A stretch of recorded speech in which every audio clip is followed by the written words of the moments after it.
ಒಕ್ಕಲಿಗ ನೊಕ್ಕಿದರೆ ನಕ್ಕುವುದು ಜಗವೆಲ್ಲ, ಒಕ್ಕಲಿಗ ನೊಕ್ಕದಿದ್ದರೆ ಬಿಕ್ಕುವುದು ಜಗವೆಲ್ಲ. ಕೊತ್ತಂಬರಿ ರೀ, ಇದು ಪಾಲಕ್ ಮನಿದೆ ರೀ.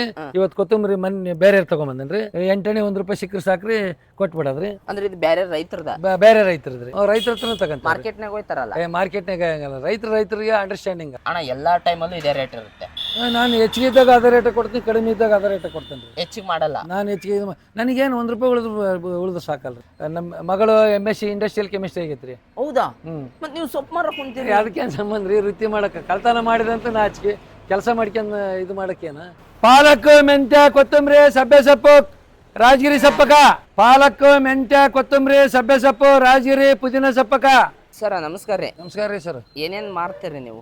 ನಮ್ದು ಜಮೀನು ಭಾಳ ಐತ್ರಿ, 32 ಎಕರೆ ಐತ್ರಿ. ಒಂದೇ ಹತ್ರನ ಒಂದು 4.5 ಎಕರೆ ಎಲ್ಲ ನೀರಾವರಿ ರೀ. 2 ಕೃಷಿ ಹೊಂಡ ಮಾಡ್ಸೇನ್ರಿ. ಆಮೇಲೆ ಈಗ ಈ ವರ್ಷ ಪೂರ್ತಿ ಬರಗಾಲ ರೀ, ಮಳೆ ಚೆನ್ನಾಗಿಲ್ಲ. ಈಗೇನಪ್ಪ ಸೊಪ್ಪು ಮಾರ್ರೆ ಜೀವನ ಮಾಡ್ಬೇಕಂತ ಸೊಪ್ಪು ಮಾರ್ತಾ ಇದೇವ್ರಿ. ಹೌದಾ? ಸೊಪ್ಪು ಮಾರ್ತಾ ಇದಾವ್ರಿ. ಮೆಂತ್ಯ, ಕೊತ್ತಂಬರಿ, ಪಾಲಕ್ಕು, ರಾಜಗಿರಿ ಎಲ್ಲ ಸೊಪ್ಪನ್ನು ತೊಗೊಂಬರ್ತೇನೆ ರೀ. ನಾನು ಡಿಪ್ಲೊಮಾ ಎಲೆಕ್ಟ್ರಿಕಲ್ ಆಯ್ತು ರೀ, ಇಂಜಿನಿಯರು. ನಿಮ್ದು? ಹೌದ್ರಿ, ಆಗೈತ್ರಿ. ಆದ್ರೆ ಈ ಸೊಪ್ಪು ಮಾರೋದು ಬೆಳಂಗಿಲ್ಲಲ್ಲ, ಇದನ್ನ ಮಾತ್ರ ಮಾಡೋದ್ರಿ. ಬೆಳಗ್ಗೆ ಎದ್ದು 4 ಗಂಟೆಗೆ ಸೊಪ್ಪು ಇದು ಮಾಡ್ತೇನೆ ರೀ. ಒಂದೇ ಐಟಮ್ಸ್ ಇರ್ತೈತೆ ನನ್ನ ಹತ್ರ. 1 ಅಥವಾ 2 ಬೆಳಿತಾ ಇದ್ರೆ ಒಂದೇ ಯಾರು ಕೇಳಲ್ರಿ. 2-3 ಐಟಮ್ಸ್ ಕೇಳ್ತಿರ್ತಾರೆ ರೀ. ಅದಕ್ಕೆಲ್ಲ ಐಟಮ್ಸನ್ನು ತಗೊಂಡು ಎಲ್ಲ ಕೊಟ್ಟೂರೆಲ್ಲ ಮಾಡ್ತೀನಿ ನೋಡಿರಿ. ಬೆಳಗ್ಗೆ 4:15 ಗಂಟೆಯಿಂದ ಪ್ರಾರಂಭ ಮಾಡಿರಿ 8-9 ಗಂಟೆಗೆ ನನ್ನ ಕಾರ್ 400-500 ರೂಪಾಯಿ ಈ 1 ತಾಸು 2 ತಾಸನ್ನೇ ದುಡ್ಕೊಂಬರ್ತೀನಲ್ಲ ಅಂತ. ಹಿಂಗಾಗಿ ನಾನು ಈ ವೃತ್ತಿ ಚಾಲು ಮಾಡೇ ನೋಡ್ರಿ. ಎಷ್ಟು ವರ್ಷ ಆತ್ರಿ ಅಣ್ಣ ಇದು? ಈಗೆಲ್ಲ 2 ವರ್ಷ ಆಯ್ತು ರೀ ನಮ್ಗೆ ಮಾಡೋಕೆ. ಹ್ಞೂ ರೀ, 2-3 ವರ್ಷದ ಮೇಲೆ ಆಯ್ತು ರೀ. ಮೊದಲೆಲ್ಲ ಮೆಂತ್ಯನು ಇದನ್ನ 50, 200, 500 ಶೀಟ್ಗಟ್ಲೆ ಇದು ಕಳಿಸ್ತಿದ್ರಿ, ಸೊಂಡೂರು ಆಮೇಲೆ ಎಲ್ಲ ಕಡೆ ಕಳಿಸ್ತಿದ್ರಿ ಸೊಪ್ಪು ಮಾರಿಗೆ ಹೋಲ್ಸೇಲ್. ಈಗ ಮಳೆ ಚೆನ್ನಾಗಿಲ್ಲಲ್ಲ, ಇದು ಬಂದಿಲ್ಲಲ್ಲ, ಸೊಪ್ಪು ಸ್ವಲ್ಪ ಕಡಿಮೆ ಬಂದೈತೆ. ಹಂಗಾಗಿ ಇದನ್ನ ವೃತ್ತಿ ಮಾಡ್ಕೊಂಡೆ ನೋಡ್ರಿ. ಓ, ಇದನ್ನ ವ್ಯಾಪಾರ ಮಾಡ್ಕೊಂಡೀವ್ರಿ. ಅಂದ್ರೆ ಈಗಲೂ ನೀವು ಹೊಲ್ದಾಗ ಬೆಳಿತೀರಿ? ಹೊಲ್ದಾಗ ಬೆಳಿತೀವ್ರಿ. ಈಗಾಗಲೇ ಹಾಕ್ಯನ್ರಿ, ಮೆಂತ್ಯನ ಹಾಕ್ಯನ್ರಿ. ಮೆಂತ್ಯವು ಈ ಬಿಸಿಲಿನ ತಾಪಕ್ಕೆ ಸತ್ ಹೋಗಕ್ಕೆ ಹಚ್ಬಿಟ್ಟೈತ್ರಿ. ಚೆನ್ನಾಗಿ ಇದಾಗಕ್ಕೆ ಹಚ್ಚಿಲ್ರಿ. ಪಾಲಕ್ ಬೇಸ್ ಐತ್ರಿ, ಚೆನ್ನಾಗೈತ್ರಿ. ಆಮೇಲೆ ಪುಂಡಿ ಸೊಪ್ಪು ಹಾಕ್ತಾನೆ ರೀ, ಪುಂಡಿನೂ ಚೆನ್ನಾಗೈತ್ರಿ. ಸಬ್ಬೆ ಸೊಪ್ಪು, ಪುಂಡಿ 4-5 ವೆರೈಟಿ ಸೊಪ್ಪು ಹಾಕ್ತಾನೆ ರೀ. ನಿಮ್ಮ ಹೆಸರು? ಕೊಟ್ರೇಶ್ ರೀ, ನಮ್ಮ ಹೆಸರು ಕೊಟ್ರೇಶ್ ಅಂತ ಯಾರು ಕರೆಯಲ್ರಿ, ಕಮ್ಮಿ ರೀ. KEB ಕಾಂಟ್ರಾಕ್ಟ್ ಮಾಡ್ತಿದ್ದೆ, ಹಂಗಾಗಿ KEB ಕೊಟ್ರೇಶ್ ಅಂತೆಲ್ಲ ಕರೀತಾರೆ ರೀ. KEB ಅಂತಲೇ ಕರೆಯೋದ್ರಿ. ಊರು ಸಂಗಮೇಶ್ವರ ರೀ ನಮ್ದು. ಮೊದಲು ಅಗ್ರಿಬೊಮ್ಮನಹಳ್ಳಿ ತಾಲೂಕು ಇತ್ತು. ಈ ಕೊಟ್ಟೂರು ತಾಲೂಕು ರೀ. ಈಗ ತಾಲೂಕು ಕೊಟ್ಟೂರು ಆದ್ಮೇಲೆ ಕೊಟ್ಟೂರು ತಾಲೂಕು ರೀ. ನಮ್ಮ ಮಗಳು MSc ಇಂಡಸ್ಟ್ರಿಯಲ್ ಕೆಮಿಸ್ಟ್ರಿ ಆಗೈತ್ರಿ. ಹೌದಾ? ಮತ್ತೆ ನೀವು ಸೊಪ್ಪು ಮಾರಕ್ ಕುಂತೀರಿ, ಅದಕ್ಕೇನು ಸಂಬಂಧ ರೀ? ವೃತ್ತಿ ಮಾಡಕ್ಕೆ ಕಳ್ತನ ಮಾಡಿದಂತ ನಾಚಿಕೆ, ಕೆಲಸ ಮಾಡ್ಕೊಂಡು ಇದು ಮಾಡಕ್ಕೇನ. ಮಗ ಡಿಪ್ಲೊಮಾ ಎಲೆಕ್ಟ್ರಿಕಲ್ ಆಗೈತಿ, ಆತ ಮೆಟ್ರೋದಾಗ ಅದಾನ್ರಿ. ಹ್ಞೂ ರೀ. ಇನ್ನೊಬ್ಬ ಮಗ 97% ಆಗೈತ್ರಿ, PUC ಸೈನ್ಸ್. ಈಗ ರೇವಾ ಕಾಲೇಜ್ ಸಿಕ್ಕತ್ರಿ. ಇಲ್ಲಿ 4-5 ತಾಲೂಕಿಗೆ ಯಾರಿಗೂ ಸಿಕ್ಕಿಲ್ಲ. ಅವ್ನು ರೇವಾ ಕಾಲೇಜ್ನಾಗ ಇಂಜಿನಿಯರಿಂಗ್ ಮಾಡಕಚ್ಚೇನ್ರಿ, E&E. ಈಗ 2ನೇ ವರ್ಷ ರೀ, 2 ವರ್ಷ ಆದ್ರೆ ಆತ್ರಿ ಅತ್ತೊಂದನ. ಮಗ 97. ಮತ್ತೆ ಬೆಳಗ್ಗೆ ಸೊಪ್ಪು ಮಾರಕ್ ಆರೋಗ್ಯನೂ ಚೆನ್ನಾಗಿರ್ತದೆ. ಕೊತ್ತಂಬರಿ ರೀ, ಅದು ಕೊತ್ತಂಬರಿ. ಇದು ಕೊತ್ತಂಬರಿ ರೀ. ಏನೇನ್ ತಗೊಂಬಂದಿರಿ? ಕೊತ್ತಂಬರಿ ರೀ, ಇದು ಪಾಲಕ್ ಮನಿದೆ ರೀ. ಇವತ್ತು ಕೊತ್ತಂಬರಿ ಮನಿ ಬೇರೆ ತಗೊಂಬಂದನ್ರಿ. 8 1 ರೂಪಾಯಿ ಸಿಕ್ಕರೆ ಸಾಕ್ರಿ, ಕೊಟ್ಬಿಡದ್ರಿ. ಅಂದ್ರೆ ಇದು ಬೇರೆ ರೈತರದ? ಬೇರೆ ರೈತರದ್ರಿ. ರೈತರ ಹತ್ರ ತಗಂತೀರಿ ನೀವು? ರೈತರ ಹತ್ರನೂ ತಗಂತ. ಮಾರ್ಕೆಟ್ನಾಗ ಹೋಯ್ತಾರಲ್ಲ? ಮಾರ್ಕೆಟ್ನಾಗ ಆಗಲ್ಲ, ರೈತರಿಗೆ ಅಂಡರ್ಸ್ಟ್ಯಾಂಡಿಂಗ್ ಅಲ್ರಿ. ಯಾಕಂದ್ರೆ ಈಗ ಅವ್ರಿಗೆ ಬೆಳೆದ್ರೆ ಒಕ್ಕಲಿಗ ನೊಕ್ಕಿದರೆ ನಕ್ಕುವುದು ಜಗವೆಲ್ಲ, ಒಕ್ಕಲಿಗ ನೊಕ್ಕದಿದ್ದರೆ ಬಿಕ್ಕುವುದು ಜಗವೆಲ್ಲ. ಅಲ್ಲಿ ಸಾರ್ ಎಲ್ಲ ಪ್ರತಿಯೊಬ್ಬರೂ ಈಗ ರೈತರ ಮೇಲೆ, ಇಡೀ ದೇಶನೇ ರೈತರ ಮೇಲೆ ಅವಲಂಬನ ಆಗಿದೆ ಈಗ. ಹೌದ್ರಾ? ಹಂಗಾಗಿ ಇದು ಮಾಡಿ. ಆಮೇಲೆ ಇದು ಪುದೀನ ಪ್ರತಿಯೊಂದು ರೀ, ಯಾವ್ದಾರಲ್ಲಿ ಈರುಳ್ಳಿ ಬೆಳಿತಿದ್ವಿ 400-500 ಕ್ವಿಂಟಲ್ ಈರುಳ್ಳಿ ಬೆಳೆದ್ರೆ ಮಳೆಗಾಲ ಚೆನ್ನಾಗಿ ಮಳೆ ಆಗ್ಬಿಟ್ರೆ ಒಯ್ಯಕರ 50 ಪ್ಯಾಕೆಟ್ ಒಯ್ಯೋದು, 40 ಒಯ್ಯೋದು. ಯಾಕಂದ್ರೆ ಒಳ್ಳೆ ಇದು ಇಲ್ಲಲ್ರಿ, ಮಳೆ ಬಂದ್ಬಿಡೋದ, ಕೆಟ್ಟು ಹೋಗ್ಬಿಡೋದು. ಈ ವರ್ಷ ನೋಡ್ರಿ ನಾವು ಈರುಳ್ಳಿ ಹಾಕಿಲ್ರಿ, ಒಳ್ಳೆ ರೇಟ್ ಐತ್ರಿ. ಬಂಪರ್ 4,000-5,000-7,000ವರೆಗೆ ಹೋಗಿತ್ತು ರೀ ರೇಟು. ಈಗ ನೋಡ್ರಿ ಹಿಂಗೆ ಅಂದ್ರೆ ನಮ್ಮ ಈ ಸಲ ನೋಡ್ರಿ ಮೆಕ್ಕೆಜೋಳ ಹಾಕಿದ್ರಿ. ವರ್ಷ ಒಂದು 300-400 ಕ್ವಿಂಟಲ್ ಮೆಕ್ಕೆಜೋಳ ಹಾಕಿದ್ರಿ. ಮಳೆ ಇಲ್ಲಲ್ಲ, ಮಳೆ ಇಲ್ಲರಿ. 2 ಸಲ ಸುಟ್ಟು ಮಳೆ ಇಲ್ಲದಕ್ಕೆ ಮೆಕ್ಕೆಜೋಳನ ಕಡಿಮೆ ಆಗಿಬಿಟ್ರಿ, ಭಾಳ ಕಡಿಮೆ. ಅಲ್ರಿ ಕೊಟ್ರೇಶ್ ಅಣ್ಣ, ಈಗ ನೀವು ಮಕ್ಕಳೆಲ್ಲ ಚೆನ್ನಾಗಿ ಓದ್ಯಾರ, ಎಲ್ಲ ಕರೆಕ್ಟ್ ಐತಿ, ಸೊ ನೀವ್ ಯಾಕೆ ಮಾರ್ಬೇಕಂತ? ಅಲ್ಲ ಸರ್, ಇದು ಈ ಒಬ್ಬರ ಮೇಲೆ ಅವಲಂಬನೆ ಇರಬಾರ್ದು ಸರ್. ಈಗ ಮಕ್ಕಳಿಗೆ ಅವ್ರನ್ನ ಸ್ಟ್ಯಾಂಡ್ ಮಾಡಿವ. ನಮ್ಮ ಕೆಲಸ ಏನು, ನಾವು ಮಕ್ಕಳನ್ನ, ನಮ್ಮ ಜೀವನ, ನಮ್ಮ ವಯಸ್ಸಿರೋವರೆಗೂ ಸೋಮಾರಿ ಆಗಿರ್ಬಾರ್ದು ಸರ್. ವಯಸ್ಸಿರೋವರೆಗೂ ನಾವು ಮಾಡ್ಕೊಂಡ ತಿನ್ಬೇಕು ಸರ್. ಕೈಕಾಲು ಗಟ್ಟಿ. ಹೌದು ಸರ್. ಆರೋಗ್ಯನೂ ಚೆನ್ನಾಗಿರ್ತೈತಲ್ಲ ಸರ್. ನಾವೀಗ ಇದು ಎಲ್ಲ ಸಾವಯವ ಕೃಷಿಯಿಂದಲೇ ಮಾಡಿರ್ತಕ್ಕಂಥ ಸೊಪ್ಪಾದ್ರೆ ಮಾತ್ರ ಇದು ಮಾಡ್ತೀವಿ. ಈಗ ಎಲ್ಲ ಭೂಮಿ ಕೆಮಿಕಲ್ ಗೊಬ್ಬರ ಹೊಡೆದ್ಬಿಟ್ಟು ಆಹಾರನೂ ಕೆಮಿಕಲ್ ತಿಂದು ನಾವು ಭಾಳ ದಿವಸ ಬಾಳಂಗಿಲ್ಲ ಹಂಗಾಗೈತೆ ರೀ. ನಮ್ಮ ಅಜ್ಜಿ 95 ವರ್ಷ ಆಗೈತೆ ರೀ, ಆಕಿಂದ ಹೋಗೋದಾಗವಲ್ರಿ, ಹಂಗೆ ಕೆಲಸ ಮಾಡ್ತಿತ್ತು. ಈಗ ನಾವು ಹೆಂಗದೀವಿ ರೀ, ಹೌದ್ರಾ, ಎಲ್ಲ ಫುಡ್ ಪಾಯ್ಸನ್ ರೀ. ಹಂಗಾಗಿ ನಾವು ಯಾರಿಗೇ ಆಗಲಿ ಏನು ಹೇಳ್ತೀವಂದ್ರೆ ಸಾಧ್ಯವಾದಷ್ಟು ಸಾವಯವ ಬೆಳೆಸ್ರಿ, ಸಾವಯವನೇ ಉಪಯೋಗಿಸ್ರಿ, ಕೆಮಿಕಲ್ ಉಪಯೋಗಿಸ್ಬೇಡ್ರಿ. ನಮ್ಮ ಆರೋಗ್ಯ ಇನ್ನು ಮುಂದೆ ಮಕ್ಳಿಗೆ ಏನು ಬಿಟ್ಟು ಹೋಗ್ತೀವಿ ನಾವು, ಬಿಟ್ಟು ಹೋಗೋದು ಮಕ್ಳಿಗೆ ಏನು ಬಿಡ್ತೀವಿ, ಆ ಕೆಮಿಕಲ್ ಇದ್ದದ್ದು ಜಮೀನು ಬಿಟ್ಟು ಹೋದ್ರೆ ಉಪಯೋಗ ಏನೈತ್ರಿ ಇವ್ರಿಗೆ, ಹೌದಾ. ಸಾಧ್ಯವಾದಷ್ಟು ಭೂಮಿನ ಆ ಋಣನ ತೀರಿಸ್ಬೇಕಲ್ರಿ ನಾವು. ಅಂದ್ರೆ ಎಷ್ಟೊತ್ತಿಗೆ ಶುರು ಆಗತ್ತೆ? 4 ಗಂಟೆಗೆ 4 ಗಂಟೆ 4:15ಗೆ. ಈಗ ನಂದು ಒಂದು ಸಪ್ ತಂದಿರ್ತಾನೆ, ಇನ್ನೊಂದು 2-3 ಸಪ್ ಬೇಕಾಕವಲ್ರಿ. ಅಲ್ಲಿ ರೈತರು ಬಂದಿರ್ತಾರಲ್ಲ ಅವ್ರ ತಗೊಳೋದು ಒಂದು 8 ಅಣೆನ 1 ರೂಪಾಯಿನ ಲಾಭಕ್ಕೆ ಕೊಡಕ್ಕೆ ಬರ್ತೈತೆ. ಹೆಂಗ ಒಂದು 2 ತಾಸು ಮಾಡಿದಿಂದ 400-500 ರೂಪಾಯಿ ಬರ್ತಾವ, ಸಾಕು. ಈಗ ಅಲ್ಲ ಸರ್, ಈಗ 400-500 ರೂಪಾಯಿ ಯಾರು ಕೊಡ್ತಾರೆ ಸರ್ 2-3 ತಾಸ್ನಾಗ? ಸಾಕಲ್ಲ ಸರ್. ಅಂದ್ರೆ ನೀವೇನು ಫಿಕ್ಸ್ ವ್ಯಾಪಾರದಾರಲ್ಲ? ಇಲ್ಲ, ವಿಧ ಅಂತ ಅಲ್ಲ ಸರ್. ಇದ್ರ ಮೇಲೆ ನಮಗೇನಂದ್ರೆ ಈಗ ಏನೇನಿಲ್ಲ ಸರ್, ಈಗ ಆಡಂಬರ ಜಮೀನು ಕಟ್ಕೊಂಡ್ರೆ ಹಗಲು ಊಟಕ್ಕೆ ಮುದ್ದಿಲ್ಲ ಅನ್ನಂಗೆ ಆಯ್ತು ನಮ್ಮ ರೈತರು ಬಾಳ್ವಿ. ಸಾಕಷ್ಟು ಜಮೀನು ಐತಿ, ಆದರೆ ಈ ವರ್ಷದ ಪರಿಸ್ಥಿತಿ ಎಂಥ ರೈತ ದೊಡ್ಡ ರೈತನಾದ್ರೂ ಸ್ವಲ್ಪ ಭಾಳ ಕಠಿಣ ಸರ್, ಜೀವನ ಮಾಡೋದು ಕಷ್ಟ ಆಗೈತಿ, ಹೌದ್ರಾ. ಮತ್ತು ಇದು ಒಂದು ಡೈಲಿ ಈಗ ಹನಿಗನಿ ಕುಡಿದ್ರೆ ಹಳ್ಳ ಸರ್, ಹನಿಗನಿ ಸೇರಿದ್ರೆ ಹಳ್ಳಕ್ಕೆ ಸಮುದ್ರನ ಹಾಕ ಸರ್, ಹಂಗಿದ್ದಂಗಿದಂತ ನಮ್ಮ ವೃತ್ತಿ ಇದನ್ನು ಮಾಡ್ಕೊಂಡ್ವಿ. ಬೆಳಗ್ಗೆನೆ ಒಂದು 2 ತಾಸು ಹೋಗಿ ಬಂದ್ಬಿಟ್ರೆ ಆಯ್ತಲ್ಲ ಸರ್, ನಮ್ಮ ಆರೋಗ್ಯ ಚೆನ್ನಾಗಿರ್ತದಲ್ಲ ಸರ್. ಆರೋಗ್ಯಕ್ಕಿಂತ ಹೆಚ್ಚಿಂದ ಏನೈತೆ ಸರ್. ಈಗ ನನಗೆ 60 ವರ್ಷ ಸರ್, ಇನ್ನೊಂದು ತಿಂಗಳಾದ್ರೆ 60 ವರ್ಷ ಬರ್ತದೆ. ಇನ್ನೊಂದು ತಿಂಗಳಾದ್ರೆ 60 ವರ್ಷ. ಹಿಂಗೆ ನಮ್ಮ ಹುಡುಗರೆಲ್ಲ ಅಂತಾರೆ, ಮಾವ ಹುಡುಗರು ಇದ್ದಂಗೆ ಇದೆಯಲ್ಲೋ ಅಂತಂದು. ಹಿಂಗೆ ಇರ್ಬೇಕು, ಆರೋಗ್ಯ ಚೆನ್ನಾಗಿಟ್ಕೊಳಕಲ್ಲ ಸರ್. ತಾವು ಬೆಳೆದು ತಾವು ವ್ಯಾಪಾರ ಮಾಡ್ಬೇಕು, ಮಾಡಿದಷ್ಟು ಚೆನ್ನಾಗಲ್ಲ ಸರ್. ಈಗ ಮಧ್ಯವರ್ತಿ ಇದಿಲ್ಲ ಅಂತಲ್ಲ ಸರ್. ಈಗ ಬೆಳೆಯನಿಗೆ ಲಾಭ ಇಲ್ಲ ಸರ್, ತಿನ್ನನಿಗೆ ಲಾಭ ಇಲ್ಲ, ನಡುಕಿದ್ದನಿಗೆ ಅಷ್ಟೇ ಲಾಭ ಆಕತ್ತೆ ಅವಾಗ. ಇದು ನೇರ ಮಾರ್ಕೆಟ್ಗೆ.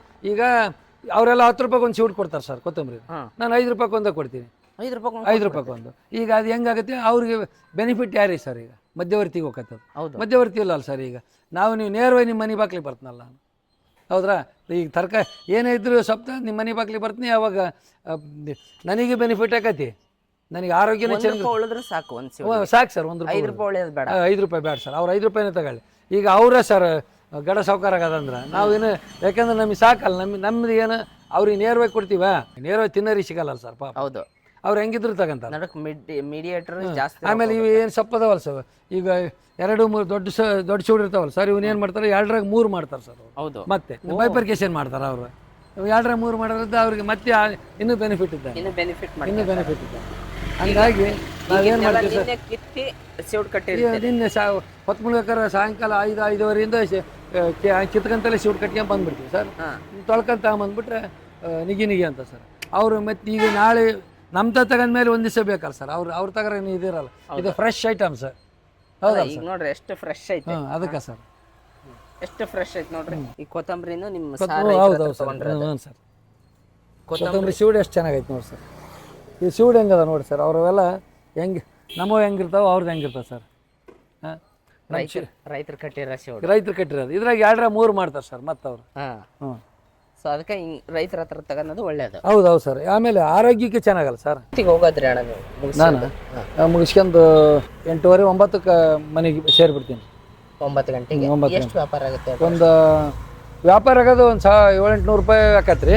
ನನ್ನ ಬೆನಿಫಿಟ್ ಇಂಪಾರ್ಟೆಂಟ್ ರೀ. ನನ್ನ ಬೆನಿಫಿಟ್ ಒಂದು 400-500 ರೂಪಾಯಿ ಸಾಕು ರೀ. 400-500 ರೂಪಾಯಿ ಆರಾಮ ಆಕತ್ರಿ. 400-500 ರೂಪಾಯಿ ಸಾಕು. ಈಗ ಅಲ್ರಿ, ಬೆಂಗಳೂರಿಗೆ ಹೋಗಿ ನೌಕರಿ ಮಾಡಿದ್ರೆ 15,000 ರೂಪಾಯಿ ಕೊಡ್ತಾರೆ. ಹಬ್ಬ ಅಂದ್ರೆ 10-12 15,000 ರೂಪಾಯಿ. ಮತ್ತು ಅಲ್ಲಿ ರೂಮ್ ಬಾಡಿಗೆ ಎಲ್ಲ ಕಡೆ 3-4 ಸಾವಿರ ಬರಲ್ಲ ರೀ. ಇಲ್ಲಿ ನಾವು ಹೈ ಕ್ಲಾಸ್ ನೆಮ್ಮದಿಯಿಂದ ಇರ್ತೇವೆ. ಆರೋಗ್ಯನ ಒಳ್ಳೆ ಬೆಳಕು, ಒಳ್ಳೆ ಗಾಳಿ. 9 ಗಂಟೆ ಮುಗಿದೋತಲ್ಲ 9 ನಮ್ಗೆ ಚಾಪ್ಟರ್ ಮುಗೀತಲ್ರಿ. ಇನ್ನೆಲ್ಲ ಆರಾಮ ಇದ್ಬಿಡ್ರಿ. ಹೊಲದ ಕೆಲಸ ಮಾಡಿ, ಹೊಲದ ಕೆಲಸ ರೀ. ಅವಾಗ ನಾವು ಆಕಳದವ್ರಿ, ಗಿರ್ತಳಿ ಆಕಳ ಮಾಡೇನಿ ಒಂದೇ ಇರೋದ್ರಿ. ಅದು ಗೋಮೂತ್ರ ಬೇಕು, ಗೋಮೂತ್ರ ಸ್ಪ್ರೇ ಮಾಡಕ್ಕೆ ಬರ್ತದಂತ ಗೋಮೂತ್ರ ಇದು ಮಾಡಿ. ಹೌದು, ಸಾವಯವ ಮಾಡಕ್ಕೆ ಎಲ್ಲ ನಾವು ಮಾಡೋದ ಕೆಮಿಕಲ್ ಗೊಬ್ಬರ ಒಟ್ಟ ಯೂಸ್ ಮಾಡಲ್ಲ, ಪ್ಯೂರ್ ಸಾವಯವ. ಪ್ಯೂರ್ ಸಾವಯವ. ಎಲ್ಲ ಸೊಪ್ಪು ಸಾವಯವ. ಈ ಸೊಪ್ಪು 1 ದಿವಸ ಬಿಟ್ಟು 2 ದಿವಸ ಇಟ್ಕೊಂಡ್ರೆ ಏನಾಗಲ್ಲ ರೀ. ಅವ್ರ ಸೊಪ್ಪು ಇವತ್ತೆಲ್ಲ ಇನ್ನೊಂದು ತಾಸು ಬಿಟ್ರೆ ಸೊಪ್ಪು ಎಲ್ಲ ಮಕ್ಕ ಎಳೆ ಬಿಟ್ಕೊಂಡಿರ್ತದೆ, ಹೋಗಿರ್ತದೆ. ಇದು ಬರೀ ಬೆನಿಫಿಟ್ ಅಷ್ಟೇ ನೋಡ್ಬಾರ್ದು ಸರ್. ನಮ್ಮ ಆರೋಗ್ಯ ಅಂತ ಇಂಪಾರ್ಟೆಂಟ್ ಅಲ್ಲ ಸರ್. ಈ ಕಡೆಗೆ ನಮ್ಮ ಆರೋಗ್ಯ, ಈ ಕಡೆಗೆ ನಮ್ಮ ಬೆನಿಫಿಟ್. ಹೌದಾ? ಡಬಲ್ ಬೆನಿಫಿಟ್ ಇದ್ದಂಗಲ್ಲ ಸರ್, ಡಬಲ್ ಬೆನಿಫಿಟ್. ಈಗ ಅದು ಬೋನಸ್ ಇದ್ದಂಗಲ್ರಿ ನಿಮಗೆ, ಹೌದ್ರಾ? ಇದು ಎಕ್ಸ್ಟ್ರಾ ದುಡಿಯೋದು ರೊಕ್ಕ ಬರೋದು ಬೋನಸ್ ಇದ್ದಂಗೆ. ನಮ್ಮ ಆರೋಗ್ಯ ನಮ್ಮ ಇಂಪಾರ್ಟೆಂಟ್. ಬೆಳಿಗ್ಗೆ ಎದ್ದು ವಾಕ್ ಹೋಗ್ತಾರಲ್ಲ ಸರ್, ಹೌದಾ? ವಾಕ್ ಹೋಗೋ ಬದ್ಲಿ ಈಗ ವಾಕ್ ಅಂತ ಹೋಗ್ತಾರಲ್ಲ ಸರ್, ವಾಕ್ ಹೋಗೋದಕ್ಕಿಂತ ನಾನು ಇದಕ್ಕೆ ಬೆನಿಫಿಟ್ ಆಗ್ಬಿಡ್ತೇನೆ, ನಾನು ವಾಕ್ ಹೋದಂಗಲ್ಲ ಸರ್. ಹೌದಾ? ಈಗ ಗಾಡಿ ತಗೊಂಡ್ ಬರ್ತೀರಿ ನೀವು? ಕೊಟ್ಟೂರು ಅರ್ಧ ರೌಂಡ್ ಹೊಡಿತೀನಿ ಸರ್. ಹೌದಲ್ಲ? ಮತ್ತೆ ಈಗ ಹತ್ತೋದು ಇಳಿಯೋದಂತ ಒಬ್ರಿಗೆ ಇಲ್ಲಿ ಈ ಮನೆ ತಗೊಂಡ್ರೆ ನೆಕ್ಸ್ಟ್ ಮನೆಗೆ ಹತ್ತೋದು ಇಳಿದೇ ಮಾಡಲೇಬೇಕಾ? ಅದೊಂಥರ ವ್ಯಾಯಾಮ ಇದ್ದಂಗೆ ನಮಗೆ, ಹೌದ್ರಾ? ಹಂಗಾಕತ್ತೆ, ಅದಕ್ಕೆ ಹಿಂಗೆ ಮಾಡ್ತಾ ಇರೋದು. ಹತ್ರ ಹಿಂಗೆ ಗಾಡಿ ಇತ್ತಂದ್ರೆ ಇಲ್ಲೇ ಎಲ್ಲ ಹತ್ರದಾಗ ಹೋಗ್ಬೇಕಂದ್ರೆ ನಡ್ಕೊಂಡು ಕೊಟ್ಟು ಬಂದ್ಬಿಡೋದು. ಈಗ ಎಲ್ಲಿ ಪಕ್ಕದ ಮನೆಯವ್ರು ಇತ್ತು, ಹತ್ತಿ ಇಳಿಯೋದು ಮಾಡ್ತಾನೆ, ಆಮೇಲೆ ಈಗ 4-5 ಮನೆ ಅಡ್ಡಾಡ್ಬಿಡ್ತಾನೆ, ಆಮೇಲೆ 4-8 ಎಲ್ಲರದು ಜನರ ಸಂಪರ್ಕನೂ ಹಾಕತಿ, ಹೌದ್ರಾ? ಅವ್ರ ಆರೋಗ್ಯ. ನಾನು 2 ದಿವಸ ಬರ್ಲಿಲ್ಲದ್ರು ಸರ್, 2 ದಿವಸ ಬರ್ಲಿಲ್ಲ ಅಂದ್ರೆ ಯಾಕಪ್ಪ ಬರ್ಲಿಲ್ಲ, ನೀನು ಬರ್ಲಿ ಅಂತ ಕಾಯ್ತಾ ಇದ್ವಿ, ನೀನು ಬರ್ಲಿಲ್ಲ ಅಂತಾರ. ಹೌದಲ್ಲ? 2 ದಿವಸ ಒಂದೊಂದು ಓಣಿಗಳಿಗೆ ಹೋಗ್ಬಿಟ್ರೆ ನೀವು ಬರ್ರಿ ಸರ್ ನೋಡ್ರಿ, ಯಾಕಪ್ಪ ಬರ್ಲಿಲ್ಲ, ಇಲ್ಲಿ ಬಿಡಮ್ಮ, ಆ ಕೆಲಸ ಇತ್ತು ಈ ಕೆಲಸ ಇತ್ತು, ಅವ್ರಿಗೆ ಸುಳ್ಳು ಹೇಳ್ಬೇಕು. ನಾನು ನೀನು ಬರಲಿಲ್ಲ ಅಂತ ಕಾಯಕ್ಕೆ ಹಚ್ಚಿದ್ವಪ್ಪ, ನಿನ್ನ ನಮ್ಮ ಇದು ಮಾಡ್ಕೊಂಡಿದ್ವಿ ಹಂಗೆ. ಅಂದ್ರೆ ದಿನ ಬರ್ತೀರಣ್ಣ ನೀವು? ಹೌದು, ಡೈಲಿ ಸರ್, ಡೈಲಿ. ಅಂದ್ರೆ ಯಾವ್ಯಾವ ಏರಿಯಾ ಹೋಗ್ತೀರಿ ಜಾಸ್ತಿ? ಇಲ್ಲಿ ಎಲ್ಲ ಹೋಗ್ತೀನಿ ಸರ್, ಇಲ್ಲಿ ಬಸವೇಶ್ವರ ನಗರ ಹೋಗ್ತೀನಿ, ಆಮೇಲೆ ರೇಣುಕಾ ಬಡಾವಣೆ ಹೋಗ್ತೀನಿ, ಆಮೇಲೆ ಇದು ಆಂಜನೇಯ ಬಡಾವಣೆ ಹೋಗ್ತೀನಿ, ಒಂದು 4-5 ವಿದ್ಯಾನಗರ ಹೋಗ್ತೀನಿ, ಒಂದು ಅರ್ಧ ಊರು ಸುತ್ತರಿತ್ತು ನೋಡ್ರಿ ಸರ್, ಕಡಿಮೆ ಅಂದ್ರೆ ಒಂದು ಅರ್ಧ ಊರು. ಈಗ ಏನೋ ಒಂದು ಮಾಡ್ಕೊಂತ ಹೋಗ್ತೀವಿ, ಅದೇನೋ ಆಲೋಚನೆ ಮಾಡ್ತೀವಿ, ಏನಾರು ದುರಾಲೋಚನೆ ಬೆಳಿತಿರ್ತಾವೆ, ಏನೇನೋ ಆಗ್ತಿರ್ತೈತಿ. ಆದರೆ ಸೊಪ್ಪು ತಗೊಂಡು ಹೋಗೋದ್ರದ್ದು ನನ್ನ ಆ್ಯಕ್ಟಿವಿಟೀಸ್ ಚೆನ್ನಾಗತ್ತೆ, ಹುಡುಗದಂಗಿರ್ತೀನಿ, ಆಮೇಲೆ ಖುಷಿಯಾಗಿರ್ತಾನೆ ನಾನು, ಎಲ್ಲರ ಸಂಪರ್ಕ ಖುಷಿಯಾಗಿರ್ತಾನಲ್ಲ ಸರ್, ಭಾಳ ಸಂತೋಷ ಆಗ್ಬಿಡ್ತೈತೆ ನಮಗೆ, ಎಲ್ಲರ ಸಂಪರ್ಕ ಇರ್ತೈತೆ. ಆಮೇಲೆ ಎಲ್ಲರೂ ಏನಪ್ಪ ನೀವು ಡಿಪ್ಲೊಮಾ ಇಂಜಿನಿಯರ್ ಆಗಿ ಇದು ಮಾಡ್ತೀವಿ, ಅಲ್ಲ ನಾವು ಕಳ್ತನ ಮಾಡಿರಂತೂ ನಾಚಿಕೆ ಸರ್, ದುಡ್ಕೊಂಡು ತಿನ್ನೋಕ್ಕೇನು ಸರ್ ನಮಗೆ, ಹೌದಾ? ಸೊಪ್ಪು ಮಾರೋದಾಗಲಿ ಏನೋ ಆಗಲಿ, ಯಾವುದೇ ವೃತ್ತಿ ಯಾವುದೇನೋ ಮಾಡಿದ್ರು ಏನೋ ಇದಿಲ್ಲ ಸರ್, ಹೌದಾ? ತಪ್ಪಿಲ್ಲ. ಈಗ ನಾನು ದೊಡ್ಡ ರೈತಪ್ಪ ಇದನ್ನ ಮಾಡಿದ್ರೆ ಹಿಂದೆಲ್ಲ ಅಜ್ಜ ನಮ್ಮ ಸಗಣಿ ಬೆಳೆದಿಲ್ಲ ಏನು ಸರ್, ನಾವು ಸಗಣಿ ಬೆಳೆದ ಜೀವನ ಮಾಡೀವಿ. ಅಲ್ಲ, ಈಗ 40 ಎಕರೆ ಆಸ್ತಿ ನೀವು, ಹ್ಞೂ ಸರ್, ಆರಾಮ್ ಇರ್ಬೋದಂತ ಎಂದು ಯೋಚನೆ ಮಾಡಿಲ್ಲ? ಅದು ಇಲ್ಲ ಸರ್, ಅಲ್ಲ ಸರ್, ದುಡಿಮೆಯೇ ದುಡ್ಡಿನ ತಾಯಿ, ನಾವು ಬೆಳೆದ್ರೆ, ಹೌದಾ? ಈಗ ಹೊಲ್ದಾಗ ಏನೇನು ಬೆಳೆ ಕುಂತೀರ ಸರ್? ಇವಾಗ ಗೋಧಿ ಹಾಕಿದ್ದು ಸರ್, ಒಂದೊಂದೂವರೆ ಎಕರೆ ಗೋಧಿ ಹಾಕಿದ್ದೆ, ಒಂದು 8 ಚೀಲ ಗೋಧಿ ಆದವು ನೋಡಿ, ಅವು ಎರಿ ಗೋಧಿ ಎಲ್ಲರಿಗೆ ಮೇಸ್ಟ್ರುಗಳಿಗೆ ಇವ್ರಿಗೆ ಗೋಧಿ ಕೊಟ್ಟೆ ಊಟ ಮಾಡಕ್ಕೆ ತಿನ್ನಕ್ಕೆ. ಈಗ ಅಲ್ಲಿ ಹೋದ್ರೆ ಅವರು ಮಾರ್ಕೆಟ್ ಬಿಟ್ಟು ನಂತಾಗ ತಗೊಂಡಾರ ಸರ್ ಗೋಧಿನ. ಯಾಕೆ ಕಾರಣ ಏನಂದ್ರೆ ಅಲ್ಲಿ ನನಗೆ 2 ಪೈಸೆ ದಲ್ಲಾಳಿ ಹಾಕ್ತಾರೆ, ಆ ದಲ್ಲಾಳಿನೇ ಇಲ್ಲ ಸರ್, ಇವ್ರಿಗೆ ನೇರ ಮಾರ್ಕೆಟ್ ಸಿಗ್ತೈತಲ್ಲ, ಗೋಧಿನೂ ತಗೊಂಡಾರ ಸರ್. ಆಮೇಲೆ ಊಟದ ಜೋಳ ಹಾಕಿದ್ದು ಸರ್, ಒಂದು 15 ಚೀಲ ಊಟದ ಜೋಳ ಆಗಿದ್ವು. ಊಟದ ಜೋಳ ಭಾಳ ಚೆನ್ನಾಗಿದ್ವು. ಅಲ್ಲಿ ಅಂಗಡಿಯಲ್ಲಿ 60 ರೂಪಾಯಿ ಕೆಜಿ ಅದಾವೆ, ನನ್ನ ಹತ್ರ 40 ರೂಪಾಯಿ ಕೆಜಿ ಹಂಗೆ, ಒಬ್ರು 50 ಕೆಜಿ 25 ಕೆಜಿ ಒಟ್ಟು ಅವ್ರವ್ರಿಗೆ ಏನು ಅವಶ್ಯಕತೆ ಐತೆ ಅಷ್ಟು ಜೋಳ ಎಲ್ಲ ತಗೊಂಡ್ರು. ಗೋಧಿ ತಗೊಂತಾರೆ, ಸೊಪ್ಪು ಹೆಂಗೆ ತಗೊಂತಾರೆ. ನಾನೀಗ ಸೊಪ್ಪು ಮಾರಕ್ಕೆ ಹೋಗಿರ್ತನಲ್ಲ, ಮತ್ತೇನು ಹಾಕಿಯಪ್ಪ ಅಂತ ಕೇಳ್ತಾರೆ, ಜೋಳ ಹಾಕಿನಿ, ಊಟದ ಜೋಳ, ಹಿಂಗೆ ಗೋಧಿ. ತಾವೂ ಕೊಟ್ಬೇಡಪ್ಪ, ನಮಗೆ ಸಾವಯವದ ಬೆಳಿತೀವಿ, ಅವನು ಕೊಡು, ನಮ್ಮ ಆರೋಗ್ಯ, ನೀನು ಒಬ್ಬತ್ತ ಆರೋಗ್ಯ ಇರೋದಲ್ಲ, ನಮ್ಮ ಆರೋಗ್ಯನೂ ಚೆನ್ನಾಗಿರ್ತದಲ್ಲ, ನಾನು ಅದನ್ನೇ ಬಯಸ್ಕೋಣ ಸರ್. ವ್ಯಾಪಾರಕ್ಕೆ ಎಲ್ಲಿ ಹೋಗಿರ್ತೀರ ಅಲ್ಲಿ ಎಲ್ಲ ವ್ಯಾಪಾರ ಆಗ್ಬಿಡುತ್ತೆ. ಹೌದೌದು, ವ್ಯಾಪಾರ ಆಕತಿ. ಸೊಪ್ಪು ಅಂದ ಅಲ್ಲ ಸರ್, ಎಲ್ಲ ಈ ಜೋಳ ಮತ್ತೆ ಇನ್ನೇನು ಹಾಕಿ ಅಂತ ಕೇಳ್ತಾರೆ ಸರ್. ಅವಾಗ ಅಷ್ಟು ದಿವಸ ಜವಳಿ ಒಂದು 10 ಸಾಲ ಜವಳಿ ಸೊಪ್ಪು ಇದನ್ನ ಹಾಕಿ ಸರ್, ಜವಳಿಕಾಯಿ ತಗೊಂಡಿದ್ದೆ, ಅವ್ನು ಪ್ಯಾಕೆಟ್ ಮಾಡ್ಕೊಂತಿದ್ದೆ. ಅಲ್ಲಿ ಅಂಗಡಿಯಾಗ 40 ರೂಪಾಯಿ ಕೆಜಿ ಇರೋ ಸರ್, 40 ರೂಪಾಯಿ ಕೆಜಿ ಇರೋದು 20 ರೂಪಾಯಿ 15 ರೂಪಾಯಿ 20 ರೂಪಾಯಿ 1/4 ಕೆಜಿ ಕೊಡೋರು, 15 ರೂಪಾಯಿ ಅರ್ಧ ಕೆಜಿನ ಪ್ಯಾಕೆಟ್ ಮಾಡಿಬಿಡ್ತಿದ್ದೆ. ಜವಳಿಕಾಯಿ ಈಗ ಕೇಳ್ತಾರೆ ಸರ್, ಜವಳಿಕಾಯಿ ಆಗ್ತಂದಲ್ಲಪ್ಪ, ಜವಳಿಕಾಯಿ ಆಗ್ತದೆ, 15 ರೂಪಾಯಿ ಅರ್ಧ ಕೆಜಿ ಕೊಟ್ಬಿಡ್ತಿದ್ದಲ್ಲ, ಇನ್ನೂ ಅರ್ಧ 1/4 ಕೆಜಿ ಬೆನಿಫಿಟ್ ಆಗೋದು ಅವ್ರಿಗೆ ಎಲ್ಲ ಹಂಗೆ ಅದವನು ಕೇಳಾರ ಸರ್. ಈಗ ಏನಪ್ಪ ಜವಳಿಕಾಯಿ ಹಾಕಿಲ್ಲ, ಬೆಂಡೆಕಾಯಿ ಹಾಕಿಲ್ಲ, ಅದನ್ನೆಲ್ಲ ವ್ಯಾಪಾರ ಸರ್. ಡೈರೆಕ್ಟ್ ಇಲ್ಲ ಸರ್, ಮಾರ್ಕೆಟ್ಗೆ ಹೊಡೆದಕ್ಕಿಂತ ಇಲ್ಲೇ ಹೋಗ್ಬಿಡತ್ತಲ್ಲ ಸರ್. ನನಗೆ ಸೀದಾ ಗ್ರಾಹಕರಿಗೆ ತಿನ್ನಕ್ಕೆ ಹೋಗ್ಬಿಡ್ತಾರೆ. ಈಗ ಅವರೆಲ್ಲರೂ ಇಷ್ಟಪಡೋದು ಏನಂತಾರೆ, ನೀನು ತಂದ್ಬಿಡಪ್ಪ ಜವಳಿಕಾಯಿ ತಾಂಬ, ಬೆಂಡೆಕಾಯಿ ತಾಂಬ, ಬದ್ನಿ, ನೀನವೇ ಇನ್ನೂ ಏನೇನು ತರಕಾರಿ ಅದಾವೆ ತಾಂಬಾರಪ್ಪ ನೀನು, ಭಾಳ ಚೆನ್ನಾಗಿರ್ತೈತಲ್ಲ. ಯಾಕಂದ್ರೆ ಈಗ ಅವರಲ್ಲಿ ತೂಕದಾಗೂ ಹೆಚ್ಚು ಕಮ್ಮಿ ಮಾಡ್ತಿರ್ತಾರ, ಅದೇನು ಇದಿಲ್ಲ ಅಲ್ಲ ಸರ್, ಇದು ನೇರ ಇದ್ದಂಗೆ. ನಾನಿನ್ನು ಬೆನಿಫಿಟ್ ರೈತರು ಏನಾರು ಈ ತರ ವ್ಯಾಪಾರ ಮಾಡಕ್ ಕುಂತ್ರ, ಈ ನಮ್ಮ ರೈತರು ದಡ್ಡ ಅದಾರ ಸರ್, ನಮ್ಮ ರೈತರು ತಿಳ್ಕೊವಲ್ರು. ನಮ್ಮ ರೈತರು ಏನು ಮಾಡ್ತಾರ, ಹೋಗಿ ಹೆಂಗ್ ಬೇಕಂಗೆ ಏನು ನಾಚಿಕೆ ಐತಿ ನಮಗೇನಿಲ್ಲ, ಎಲ್ಲ ಕಡೆ ಅಡ್ಡಾಡಿ ಇದು ಮಾಡಿದೆ ಅಂತ ನಮಗೆ ಬೆನಿಫಿಟ್ ಐತಿ ಸರ್. ಅಡ್ಡಾಡೋದ್ರಿಂದ ಈ ಸೊಪ್ಪು ಮಾರ ನನ್ನ ನೋಡಿ ಒಂದು 4-5 ಜನ ಮಾರಕ್ಕೆ ಬರ್ತಾರೆ ಸರ್. ಈಗ ಮಾರಕ್ಕೆ ಕುಂತಾರೆ, ಬರ್ತಾರೆ. ಏನಣ್ಣ ಆಲ್ದಾಳೆ ತೊಗೊಬತ್ತು ಪಂಪಣ್ಣ ಅಂತ ಬರ್ತಾನೆ ಸರ್. ಆತನ ಏನಪ್ಪ ಪಂಪಣ್ಣ, ಅಣ್ಣ ನೀನು ಈ ಕಡೆ ಹೋಗಿ, ನಾನು ಈ ಕಡೆ ಹೋಗ್ತಾನೆ, ಈ ಕಡೆಗೆ ಹೋಗಿ ಬಂದೆ, ನಾನು ಈ ಕಡೆಗೆ ಹೋಗಿ ಬಂದೆ ಅಂತ ಮಾತಾಡ್ತೀವಿ ನಾವು. ಅವನಿಗೆ ಬೆನಿಫಿಟ್. ಅವ್ನು ನಮ್ಮ ರೈತನ, ನಮ್ಮ ಫ್ರೆಂಡ್ ಇದ್ದಂಗೆ, ಅವ್ರಿಗೆ ಬೆನಿಫಿಟ್ ಆಗತ್ತೆ. ಈಗ ಅಂಡರ್ಸ್ಟ್ಯಾಂಡಿಂಗ್ ಮಾಡಿ ಅಂಡರ್ಸ್ಟ್ಯಾಂಡಿಂಗ್ ಹಂಗೆ ಸರ್, ಈಗ ಅವ್ರಿಗೆ ಬೆನಿಫಿಟ್ ಆಗತ್ತೆ. ಇಂಥವ್ರು ಒಂದಿಬ್ರು ಆ ಕೊಟ್ರೇಶಣ್ಣ ನೋಡು ಏನು ಓದಾನಂದ್ರು ಈ ವ್ಯಾಪಾರ ಮಾಡ್ತಾನೆ, ನಾವು ಅದನ್ನೇ ಮಾಡಕ್ಕಪ್ಪ ಸುಮ್ಮನೆ ಅಲ್ಲಿ ಮಾರ್ಕೆಟ್ಗೆ ಹೋಗಲ್ಲ, ನೀವು ಮಾರ್ಕೆಟ್ಗೆ ಹೋದ್ಬೇಡ, ಇಲ್ಲ ನೇರ ಬಂದುಬಿಡ್ರಿ ಇಲ್ಲಿಗೆ. ನಾನು ಅದನ್ನೇ ಹೇಳ್ತೀನಿ, ಬಯಸೋದು ಅದನ್ನು ಸರ್. ಈಗ ಗ್ರಾಹಕರಿಗೆ ನೇರವಾಗಿ ತಲುಪಿದ್ರೆ ಅವರಿಗೆ ಸಂತೋಷ, ಖುಷಿಯಾಗಿರ್ತಾರೆ. ಅಲ್ಲಿ ಅದನ್ನೇ ಮಾರ್ಕೆಟ್ನಾಗ ಹೋಗಿ ತಗೊಂಬರಕ್ಕೆ ಹೋದ್ರೆ 10 ರೂಪಾಯಿ ಸಿಗೋಡೈತಪ್ಪ ಇಲ್ಲ, ಇಲ್ಲ 5 ರೂಪಾಯಿ ಸಿಗುತ್ತೆ. ಇಲ್ಲ ಮನೆ ಬಾಗಿಲಿಗೆ ಬರ್ತೈತಿ, 5 ರೂಪಾಯಿ ಮನೆ ಬಾಗಿಲಿಗೆ ಬರ್ತೈತಿ. ಮತ್ತೆ ಮಾರ್ಕೆಟ್ಗೆ ಹೋಗ್ಬೇಕು, ಅವ್ರಿಗೆ ಟೈಮಿನೂ ವೇಸ್ಟು, ಹಣನೂ ವೇಸ್ಟು, ದುಡ್ಡು ವೇಸ್ಟು. ಇಲ್ಲಿ ಹಣನೂ ಉಳಿತದೆ, ಅವ್ರ ಟೈಮಿನೂ ಉಳಿತದೆ. ನಮ್ಮ ಮಗ್ಗ ನೌಕರಿನೇ ಮಾಡಬೇಡಪ್ಪ, ಇಲ್ಲೇ ಬಂದ್ಬಿಡು, ಇಲ್ಲಿ ಆರೋಗ್ಯನೇ ಚೆನ್ನಾಗಿರ್ತೈತಿ. ಎಷ್ಟು ನಿಮ್ಮ ಮಗ್ಗ ಪಗಾರ? ಒಂದು 25,000 ರೂಪಾಯಿ ಐತೆ ಸರ್. 25,000 ಏನು ಸರ್, ಇಲ್ಲೇ 50,000 ಬೇಕಾದ್ರೆ ದುಡಿಬೋದಲ್ಲ. ಅದು ಆ ಜಮೀನಾಗ ಒಂದು ಬೇರೆ 30 ಎಕರೆಗ ಒಂದು 2 ಎಕರೆ ಮೆಂತ್ಯ, 2 ಎಕರೆ ಕೊತ್ತಂಬರಿ, 2 ಎಕರೆ ಸಬ್ಬೆ ಸೊಪ್ಪು, ಹಿಂಗೆಲ್ಲ ಒಟ್ಟು ಎಲ್ಲ ವೆರೈಟೀಸ್ ಹಾಕ್ಕೊಂಬಿಟ್ರೆ ಎಲ್ಲ ಒಳ್ಳೆ ಬೆನಿಫಿಟ್ ಐತಲ್ಲ, ಇಲ್ಲೇ ದುಡಿಬೋದು. ಅದನ್ನೇ ಹೇಳ್ತಾನೆ.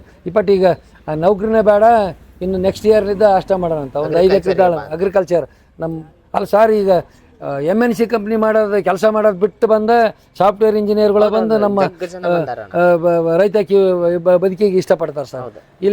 ಅಲ್ಲಿ ಪೊಲ್ಯೂಷನ್ ಪ್ರಾಬ್ಲಮ್ ಸರ್, ಆರೋಗ್ಯ ಚೆನ್ನಾಗಿರಲ್ಲ, ಯಾಕಂದ್ರೆ ಗಾಳಿ ಇದಿರಲ್ಲ ಅಂಥದ್ದು. ಇಲ್ಲಿ ಎಲ್ಲ ಚಲೋ ಇರ್ತೈತೆ. ಹೌದಲ್ಲ ಸರ್, ಮತ್ತು ಹಂಗಾಗಿ ಎಲ್ಲರೂ ಇಷ್ಟಪಡೋದು ಇದನ್ನು. ಸ್ನೇಹಿತರೆ ಕೇಳಿದ್ರಲ್ಲ ನಮ್ಮ ಕೊಟ್ರಪ್ಪಣ್ಣ ಅವ್ರ ಮಾತನ್ನ ನೋಡಿ, ಅವ್ರು ರೈತರಾಗಿ ಇದ್ಕೊಂಡು ಇವತ್ತು ತರಕಾರಿ ಸೊಪ್ಪನ್ನೆಲ್ಲ ಸೇಲ್ ಮಾಡ್ತಾರೆ. ಅವ್ರ ತೋಟದಲ್ಲೇ ಬೆಳೆದಿರುವಂಥ ಸಾವಯವ ಸೊಪ್ಪನ್ನ ಸೇಲ್ ಮಾಡ್ತಾರೆ. ಇವ್ರದ್ದು ಫೋನ್ ನಂಬರ್ ಕೂಡ ನಾನು ಹಾಕಿರ್ತೀನಿ ಸ್ನೇಹಿತರೆ. ಸೊ ಇವ್ರ ಫೋನ್ ನಂಬರ್ ಕೂಡ ನಾನು ಕೆಳಗಡೆ ಡಿಸ್ಕ್ರಿಪ್ಷನಲ್ಲಿ ಹಾಕಿರ್ತೀನಿ ಸ್ನೇಹಿತರೆ. ಕೊಟ್ಟೂರವ್ರು ನೀವು ಯಾರಾದರೂ ನೋಡ್ತಾ ಇದ್ರೆ ಸೊಪ್ಪು ಏನಾದ್ರು ಬೇಕಂದ್ರೆ ನಮ್ಮ ಕೊಟ್ರಪ್ಪಣ್ಣವ್ರಿಗೆ ಹೇಳಿದರೆ ಅವ್ರು ತೊಗೊಂಬಂದು ಕೊಡ್ತಾರೆ. ನೋಡಿ, ರೈತರಾದವರು 5 ರೂಪಾಯಿ ಅಂತೆ ಅವ್ರು ಸೇಲ್ ಮಾಡೋದು ಸೊಪ್ಪನ್ನ. ಅಣ್ಣ ಎಲ್ಲ ಟೈಮಲ್ಲೂ ಇದೇ ರೇಟ್ ಇರುತ್ತೆ? ನಾನು ಹೆಚ್ಚಿಗೆ ಇದ್ದಾಗ ಅದೇ ರೇಟ್ ಕೊಡ್ತೀನಿ, ಕಡಿಮೆ ಇದ್ದಾಗ ಅದೇ ರೇಟ್ ಕೊಡ್ತೇನೆ ರೀ. ಹೆಚ್ಚಿಗೆ ಮಾಡಲ್ಲ ನಾನು ಹೆಚ್ಚಿಗೆ. ನನಗೇನು 1 ರೂಪಾಯಿ ಉಳಿದ್ರೆ ಸಾಕಲ್ರಿ ಅಷ್ಟೇ. ನೋಡಿ, ರೈತರಾದವರು 1 ರೂಪಾಯಿ ಉಳಿದ್ರೆ ಸಾಕು. ಕೊತ್ತಂಬರಿ ಸೀಡು ಇಲ್ಲ ಬೇರೆ ಯಾವ್ದಾದ್ರು 10 ರೂಪಾಯಿ 15 ರೂಪಾಯಿ ತಂದ ಕೂಡ ಅವ್ರು 5 ರೂಪಾಯಿನೇ ಸೇಲ್ ಮಾಡ್ತಾರಂತೆ. ಎಲ್ಲಾ ಟೈಮಲ್ಲೂ ಒಂದೇ ರೇಟ್ ಕೊಡ್ಬೇಕಾದವ್ರು ರೈತರು ಒಬ್ರೆ. ಈ ದಲ್ಲಾಳಿಗಳು ನಿಮ್ಗೆ ಎಲ್ಲಾ ಟೈಮಲ್ಲೂ ಒಂದೇ ರೇಟ್ ಕೊಡಕ್ ಸಾಧ್ಯನೇ ಇಲ್ಲ ಸ್ನೇಹಿತರೆ. ನೋಡಿ, ನಮ್ಮ ರೈತರು ಇವತ್ತು ವ್ಯಾಪಾರಸ್ಥರಾಗ್ತಾ ಇದ್ದಾರೆ, ಮುಂಚೂಣಿಗೆ ಬರ್ತಾ ಇದ್ದಾರೆ. ಸೊ ಹಂಗಾಗಿ ಅವ್ರಿಗೆಲ್ಲ ನಾವು ಬೆಂಬಲ ಕೊಡಲೇಬೇಕು. ಹಾಗಾಗಿ ನೀವು ನಮ್ಮ ಕೊಟ್ರಪ್ಪಣ್ಣ ಅವರಂಥ ರೈತರ ಹತ್ರ ತೊಗೊಳ್ಳಿ ಸೊಪ್ಪು ತರಕಾರಿಗಳನ್ನ. ಅವ್ರಿಗೂ ಒಂದು ಲಾಭ ಆಗುತ್ತೆ, 1 ರೂಪಾಯಿ ಲಾಭ ಆಗುತ್ತೆ, ಅವರು ಖುಷಿಯಿಂದ ಸೇಲ್ ಮಾಡ್ತಾರೆ ಅವಾಗ ಅಂತ ಹೇಳ್ತಾ, ಅಣ್ಣ ಕೊಟ್ರಪ್ಪಣ್ಣ ಭಾಳ ಥ್ಯಾಂಕ್ ಯು, ಧನ್ಯವಾದ. ಭಾಳ ಖುಷಿ ಆಯ್ತು.